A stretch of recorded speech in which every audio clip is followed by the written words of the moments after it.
আমার আল্লাহ বলেন, হে পৃথিবীর মানুষ, হে আমার বান্দারা, তোমরা দুনিয়ার মধ্যে কি ইচ্ছো আমি তোমাদেরকে দুনিয়ার মধ্যে পাঠাইলাম।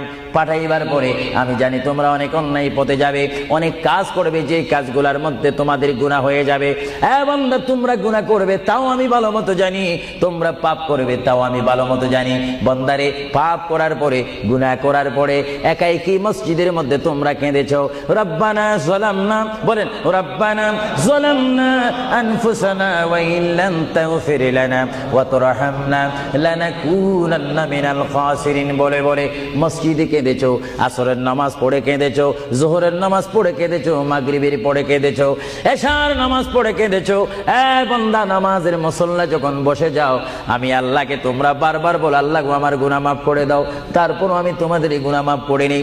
তারপরও তোমরা নিশি রাত্রে, মানুষ যখন ঘুমে যায়, তোমার বিবি যখন ঘুম যায়, তোমার ছেলে যখন ঘুম যায়, তুমি নিশি রাত্রে ঠান্ডা পানি দিয়ে ওযু বানিয়ে নামাজের মুসল্লায় বসে তুমি আবার যখন ডাক দাও, রব্বুল আলামিন, পৃথিবীর কোনো মানুষ আমার গুনাহ সম্পর্কে জানে না, তুমি আমার গুনাহ সম্পর্কে জানো।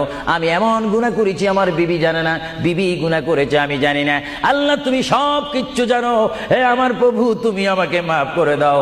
আমার আল্লাহ বলে, তারপরও যদি তোমাদেরকে আমি মাফ না করি, তারপরও বান্দা তোমরা আমার রহমতের দরজা থেকে ফিরে যাইও না। আমি তোমাদেরকে হুকুম দিচ্ছি, ওয়ালাউ আন্নাহুম ইয যালামু আনফুসাহুম জাউকা, বান্দারে যদি গুনাহ করে ফেলো, আমার রহমত থেকে মুখ ফিরে তুমি চলে যাইও না। বান্দা, আকাশ পরিমাণ যদি গুনাহ করো, পাতাল পরিমাণ যদি গুনাহ করো, সাগরের পানি পরিমাণ যদি গুনাহ করো, পাহাড় তুলনায় যদি তুমি গুনাহ করো, আমার দরবার থেকে তুমি নিরাশ হইও না। বান্দা, আমি তোমাকে একটি রাস্তা বাতাই দিচ্ছি, একটি পথ তোমাকে আমি দেখাই দিচ্ছি। সেই পথটি কোন পথ তোমরা জানো? ওয়ালাউ আন্নাহুম ইয যালামু আনফুসাহুম জাউকা, বান্দারে, যখন তোমরা বরবাদ হয়ে যাবে, তখন তোমাদেরকে একটা পথ আমি তোমাদেরকে দেখাই দিলাম। সেই পথটির নাম হচ্ছে আমার রাসূলের মদিনা। জোরে বলেন সুবহানাল্লাহ।